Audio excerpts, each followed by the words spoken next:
Friends, आप देख रहे हैं मेरे यूट्यूब चैनल आर के एजुकेशन क्लास। फ्रेंड्स, आज हम पढ़ेंगे बचत तथा निवेश के अर्थों और समानताएं। बीए प्रोग्राम थर्ड सेमेस्टर का ये इकोनॉमिक्स, सेविंग एंड इन्वेस्टमेंट के अर्थ और समानताएं। पिछले खंड में हमारे विश्लेषण एक महत्वपूर्ण निष्कर्ष यह है कि प्रत्येक अवस्था में आय की उत्पत्ति उससे पहली अवस्था में यह कहने इसलिए आवश्यक है क्योंकि आय का एक विशेष स्तर कुछ समय के पश्चात ही आय के एक समान स्तर की उत्पत्ति करता है। यह कहना किस लिए आवश्यक है कि जो आय है वो व्यय का एक विशेष स्तर कुछ समय के पश्चात ही आय के एक समान स्तर की उत्पत्ति करता है, व्यय के स्तर पर निर्भर करती है। और जो पहली अवस्था है वो व्यय के स्तर पर निर्भर करती है। व्यापारिक फार्मों द्वारा उत्पादन साधनों पर किया गया व्यय, जो व्यापारिक फार्म है उनके द्वारा जो उत्पादन साधनों पर किया गया जो व्यय है, जो वो एक्सपेंडिचर है, उन साधनों की आय बन जाता है। और जो साधन है उनकी आय बन जाता है। जब यह आय खर्च की जाती है और जब ये इनकम जो है खर्च की जाती है यानी एक्सपेंड की जाती है, तो यह व्यापारिक फार्मों की बिक्री से होने वाली आय बन जाती है। और जब ये जो इनकम है वो एक्सपेंड की जाती है तो ये व्यापारिक फार्मों की बिक्री यानी उनकी सेल से होने वाली इनकम बन जाती है तथा फार्म इसे फिर अगली बार के उत्पादन साधनों की सेवा खरीदने में खर्च कर देती हैं। और जो फार्म है फिर इसको अगली बार जब नेक्स्ट टाइम करती है वो उत्पादन के साधन की सेवाएं खरीदने में खर्च कर देती हैं। जो उत्पादन की जो सेवाएं उनको खरीदने में खर्च कर देती हैं।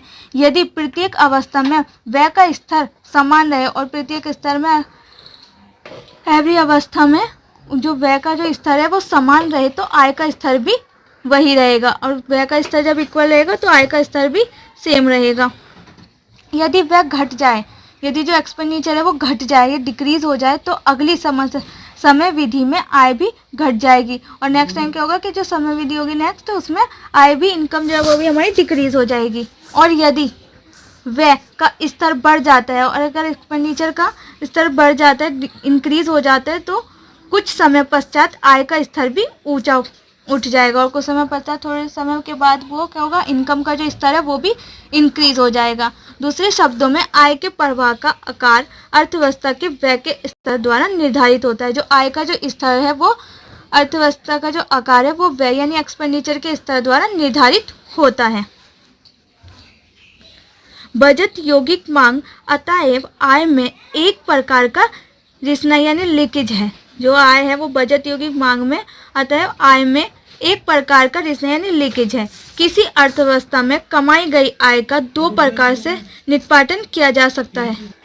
किसी अर्थव्यवस्था में कमाई गई आय का दो प्रकार से निपटना किया जा सकता है। दो प्रकार से किया जाता है, यह तो उपभोग व्यय किया जा सकता है, या तो उसका क्या किया जाता है उपभोग किया जा सकता है, या फिर बचत किया जा सकती है, या तो फिर उसका उपभोग किया जा सकता है या उसका बचाया किया जा सकता है। आय की जो मात्रा खर्च ना की जाए, आय की जो मात्रा है जो खर्च ना की जाए उसे व्यय में उतनी ही मात्रा में कमी हो जाती है।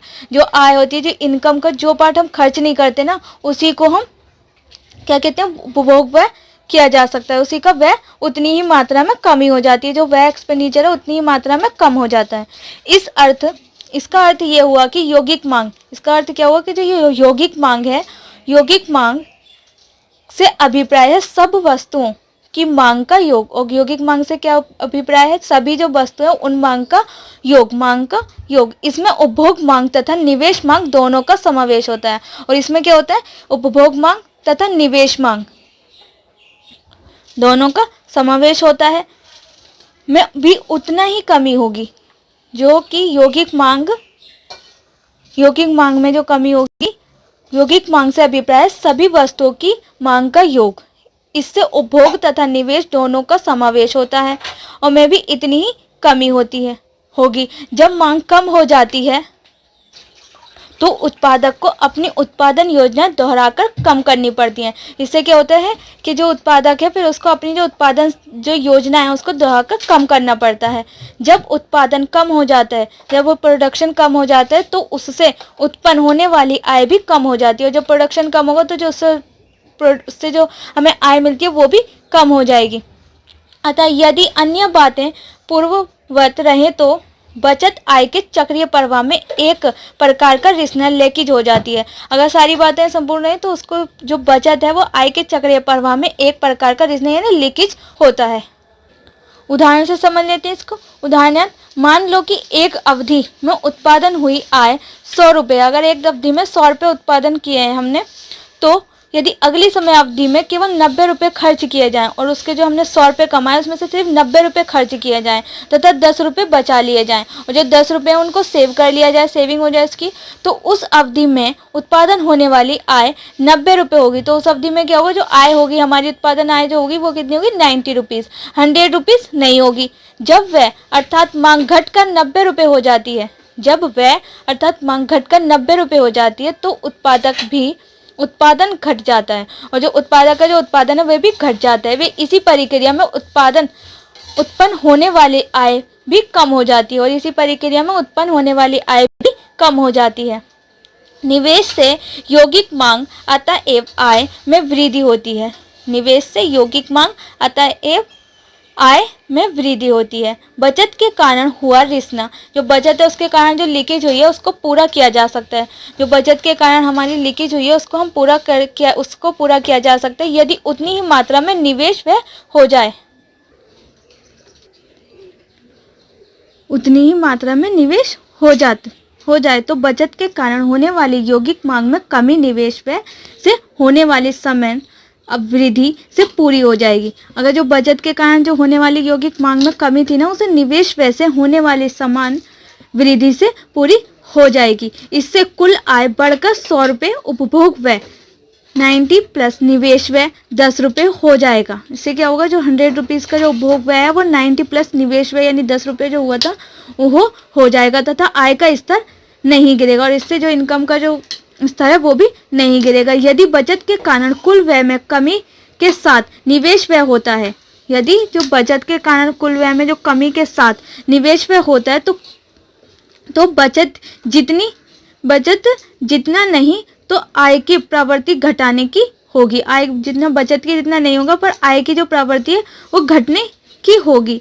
ऊपर के उदाहरण में यदि निवेश 10 रुपये के बजाय 5 रुपये ही हो, अगर निवेश किया है उसको 10 रुपये के बजाय 5 रुपये ही हो, तो अगली अवधि में उत्पन्न होने वाली कुल आय 95 रुपये यानी 95 रुपीज़, उपभोग रुपये 90 प्लस निवेश 5 रुपीज़ होगी और 100 नहीं होगी, क्योंकि जब 5 रुपये का ही होगा निवेश तो उसके क्या होगा 95 रुपीज़ ही होगी, 100 रुपीज़ नहीं होगी। यदि निवेश बचत से अधिक हो और निवेश जो है वो बचत से अधिक हो, मान लो 20 रुपये हो जाए या 10 का हमने बचत की थी और निवेश जो है हमारा 20 का हो जाए, तो अगली बार अवधि में आय बढ़कर 110 रुपये, उपभोग 90 प्लस निवेश 20 हो जाएगा। इसका निष्कर्ष, कंक्लूजन चेक कर लेते हैं। निष्कर्ष, नीचे हम अपने अब तक के विवेचन से निकलने वाले मुख्य निष्कर्ष देते हैं। फर्स्ट इज, किसी अर्थव्यवस्था में आय का स्तर उसके व्यय स्तर अथवा यौगिक स्तर के स्तर द्वारा निर्धारित होता है। जो कि किसी अर्थव्यवस्था में क्या होता है, आय का जो स्तर है वो उसके व्यय स्तर अथवा यौगिक मांग के स्तर द्वारा निर्धारित होता है। सेकेंड इज, आय अपने आप में बचत आय के चक्रीय प्रवाह में एक रिसना यानी लीकेज है तथा इससे आय की उत्पत्ति में कमी होती है और इससे क्या होता है, जो लीकेज होती है उससे आय की उत्पत्ति में कमी होती है। बचत द्वारा होने वाला रिसना, बचत द्वारा होने वाली लीकेज है, उतनी ही मात्रा में निवेश व्यय करके पूरा किया जा सकता है, उतनी मात्रा में निवेश व्यय करके किया जा सकता है यदि निवेश बचत के बिल्कुल बराबर हो। जो निवेश है वो बचत के बिल्कुल बराबर हो तो यौगिक मांग का स्तर वही रहता है, जो यौगिक मांग है उसका स्तर वही रहता है तथा अर्थव्यवस्था में संतुलन रहता है और जो इकोनॉमिक्स है उसमें इक्विलिब्रियम रहता है। यदि निवेश व्यय बचत से अधिक हो और जो यदि निवेश व्यय जो है वो बचत से अधिक हो, जो हमने सेविंग की थी उससे अधिक हो, निवेश यानी इन्वेस्टमेंट एक्सपेंडिचर अधिक हो, तो आय स्तर बढ़ने लगता है, जो इनकम स्तर है वो बढ़ने लगता है। निवेश बचत से कम होने पर आय स्तर की प्रवृत्ति गिरने की ओर हो जाती है और बचत जब निवेश से कम होने पर आय की जो स्तर प्रवृत्ति है वो गिरने की ओर हो जाती है यानी गिरने लगती है। फोर्थ पॉइंट इज, यह कह देना उचित है कि बचत तथा निवेश की समानता यौगिक मांग व पूर्ति की समानता की दूसरी अभिव्यक्ति है। यह कहना उचित रहेगा कि जो बचत निवेश की जो समानता है वो यौगिक मांग और पूर्ति यानी डिमांड एंड सप्लाई की समानता की ही दूसरी अभिव्यक्ति है, क्योंकि इसका अर्थ यही है कि बचत से होने वाली यौगिक मांग, इसका अर्थ क्या होगा कि जो बचत से होने वाली यौगिक मांग में कमी निवेश व्यय में होने वाली उतनी ही वृद्धि को से पूरी हो जाती है। जो कि बचत से होने वाली यौगिक मांग में कमी निवेश व्यय में होने वाली उतनी ही वृद्धि से पूरी हो जाती है तथा यौगिक मांग व पूर्ति प्रारंभिक समानता बनी रहती है, और जो यौगिक मांग है वह पूर्ति की प्रारंभिक समानता बनी रहती है। नेक्स्ट पॉइंट इज बचत निवेश समानता के दो अर्थ। बचत और निवेश की समानता को दो दृष्टिकोण से समझा जा सकता है। जो इन्वेस्टमेंट एंड सेविंग को दो दृष्टिकोणों से समझा जा सकता है। एक तो बचत और निवेश केवल संतुलन स्तर पर ही बराबर होते हैं। एक तो क्या, जो निवेश है और बचत है वो केवल संतुलन स्तर पर भी बराबर होते हैं, और दूसरे बचत और निवेश हमेशा बराबर होते हैं, और दूसरा जो बचत और निवेश है वो हमेशा बराबर होते हैं। पहला कथन आयोजित अर्थ में और दूसरा कथन घटना निरंतर अर्थ में सही है। अब हम इन कथनों का विस्तार में वर्णन करेंगे। आयोजित अर्थ में समानता, प्लान्ड और एक्स एंड इक्वालिटी। पिछले उपखंड की व्याख्या के अनुसार बचत तथा निवेश आय उत्पत्ति की प्रक्रिया में एक महत्वपूर्ण भूमिका अदा करते हैं। उनमें समानता का अर्थ यह है कि अर्थव्यवस्था में आय अपने संतुलन पर है। क्या है कि अर्थव्यवस्था में आय अपने संतुलन पर है। इन दोनों की समानता असमानता का यह अर्थ है कि आय या तो बढ़ रही है। इन दोनों की असमानता का क्या अर्थ है कि या तो आय बढ़ रही है या आय फिर घट रही है। ये सब कथन तभी सच हो सकते हैं, ये कथन सभी सच हो सकते हैं जब बचत तथा विनियोग का घटना पूर्व अथवा आयोजित अर्थ से में लिया जाए। दूसरे शब्दों में आयोजित निवेश अर्थात वह राशि जो व्यापारिक क्षेत्र निवेश में लगाना चाहते हैं या लगाने का विचार रखते हैं, और आयोजित बचत अर्थात वह राशि जो अर्थव्यवस्था में बचाने का विचार रखती है की तुलना में यह एक अभ्यास है कि दोनों राशियां बराबर हों तो अर्थव्यवस्था संतुलन में होगी। जब क्या होगा, जब दोनों ही बचाने का स्तर तुलना के एक ही अभ्यास है, यदि दोनों राशियां बराबर हो, जो दोनों राशियां में बराबर हो तो अर्थव्यवस्था संतुलन में होगी। जब क्या होगी, अर्थव्यवस्था इकोनॉमिक संतुलन में होगी, अन्य नहीं, अदरवाइज नहीं होगी। परंतु बचत करने वाले तथा निवेशकर्ता प्राय भिन्न भिन्न लोग होते हैं, और जो निवेशक हैं जो निवेश कर रहे हैं और जो क्या कहते हैं सेविंग कर रहे हैं वो दोनों डिफरेंट होते हैं, अलग अलग लोग होते हैं, तथा उनके निर्णयों में भी आमतौर पर तालमेल नहीं होता, और जो उनके निर्णय होते हैं, उनके जो डिसीजन है उनमें भी आमतौर पर उनमें भी तालमेल नहीं होता ना। यदि घटना पूर्व अर्थ अथवा आयोजित के अर्थ में ली जाए, अगर घटना पूर्व और आयोजित के अर्थ में ले लिया जाए तो बचत व निवेश की समानता अपवाद है। और इनका क्या है, अगर हम इसको घटना पूर्व और आयोजित के अर्थ में ले ली जाए तो बचत और निवेश की समानता है वो अपवाद है, नियम नहीं। यथाकृत अथवा घटनोत्तर समानता, रिलीज्ड और एक्सपोर्ट इक्वालिटी। बहरहाल बचत तथा निवेश का एक अन्य अर्थ भी है। बचत और निवेश का एक और अन्य अर्थ भी है जिसके अनुसार वे सदा समान रहते हैं। जिसके अनुसार क्या है, वो ऑलवेज समान रहते हैं, चाहे संतुलन हो या ना हो, चाहे इक्विलिब्रियम हो और ना हो। यह तभी होता है जब हम इन धारणाओं को यथाकृत अथवा घटनोत्तर के अर्थ में लेते हैं। जब ये होता है जब हम इसको यथाकृत अथवा घटनोत्तर के रूप अर्थ में लेते हैं। हम पहले ही देख चुके हैं कि किसी भी अर्थव्यवस्था में कुल उत्पादन का मूल्य कुल आय के बराबर होता है। ये तो हम पहले ही देख चुके हैं कि अर्थव्यवस्था में कुल उत्पादन जो टोटल प्रोडक्शन है वो टोटल मूल्य के वैल्यू आय के बराबर होता है, वैल्यू इनकम के बराबर होता है। दूसरे शब्दों में शुद्ध राष्ट्रीय उत्पादन, जो शुद्ध राष्ट्रीय उत्पादन है का जो मूल्य है वो शुद्ध राष्ट्रीय आय के बराबर होता है। शुद्ध राष्ट्रीय उत्पादन का मूल्य शुद्ध राष्ट्रीय आय के बराबर होता है। आइए देखें यह दोनों राशियां किन घटकों से मिलकर बनी है। जब हम देखते हैं कि ये दोनों जो है घटनाएं वो किस से बनी हैं। यदि 100 रुपीज़ के मूल्य का उत्पादन हो। अगर 100 रुपीज़ के मूल्य का प्रोडक्शन किया जाए तो इस प्रक्रिया में उत्पादन होने वाली आय भी 100 रुपीज़ होगी। अगर 100 का हम प्रोडक्शन करें तो जो इनकम है वो भी 100 होगी। इस आय का कुछ भाग उपभोग पर खर्च किया जाएगा और जो इसका जो कुछ पार्ट है यानी सम पार्ट को हम उपभोग पर खर्च करेंगे और कुछ पार्ट को बचाएंगे, कुछ की सेविंग करेंगे। यदि उपभोग व्यय 80 है, यदि जो उपभोग व्यय है वो 80 रुपीज़ है तो बचत क्या होगी हमारी 20 रुपीज़ होगी। अगर हम 80 का उपभोग व्यय कर रहे हैं तो 20 रुपीज़ हमारी सेविंग होगी। ये स्पष्ट है कि 100 रुपये के मूल्य का उत्पादन हुआ और ये तो हमें पक्का पता है कि जो 100 रुपीज़ है उसका ही उत्पादन हुआ, उसका ही प्रोडक्शन हुआ है। उसमें से 80 रुपये की उपभोग व्यय वस्तुएं अवश्य बिक्री होगी, जो उसकी में से जो 80 रुपये हैं उसकी तो अवश्य है कि बिक्री होगी। और क्योंकि इतना ही लोगों ने उपभोग पर खर्च किया है, क्योंकि इतना ही जो है लोगों ने वो उपभोग पर खर्च किया है। बाकी 20 रुपीज़ के मूल्य का उत्पादन या तो ऐसी वस्तुओं का था जो तत्कालिक रूप से उपभोग के लिए नहीं थी, या तो जो 20 रुपीज़ है वो वस्तुएं वैसी थी जो तत्कालिक रूप से उपभोग के लिए नहीं थी, या फिर ऐसी उपभोग वस्तुओं का था जो बेची नहीं जा सकती, या फिर वो ऐसी वस्तुओं का था जो कि बेची नहीं जा सकती था। माल निवेश इन्वेंटरीज में जमा करनी पड़ी, जो कि इन्वेंटरीज में हमें माल निवेश में जमा करनी पड़ी। संग्रह यानी कि स्टॉक में यह अनियोजित अनप्लैंड वृद्धि ही आयोजित निवेश है, अनियोजित निवेश है। अनप्लैंड वृद्धि क्या है हमारी, अनियोजित निवेश है। अर्थात 20 रुपीज़ के मूल्य के उत्पादन राष्ट्रीय उत्पादन उपभोग में दो चीजें शामिल हैं, साधारण अर्थ में निवेश तथा अनियोजित निवेश। दो चीजें शामिल हैं, एक तो निवेश और एक अनियोजित निवेश। लेख चलन में इस पूरी राशि को ही निवेश कहा जाता है। इसी पूरी राशि को क्या कहा जाता है, निवेश।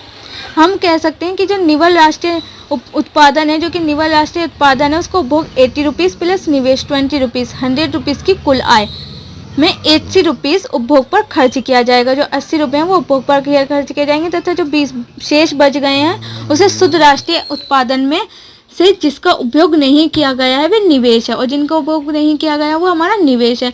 तथा शुद्ध राष्ट्रीय आय का वह भाग हो जाएगा। वो भाग किसका हो जाएगा, शुद्ध राष्ट्रीय आय का भाग हो जाएगा।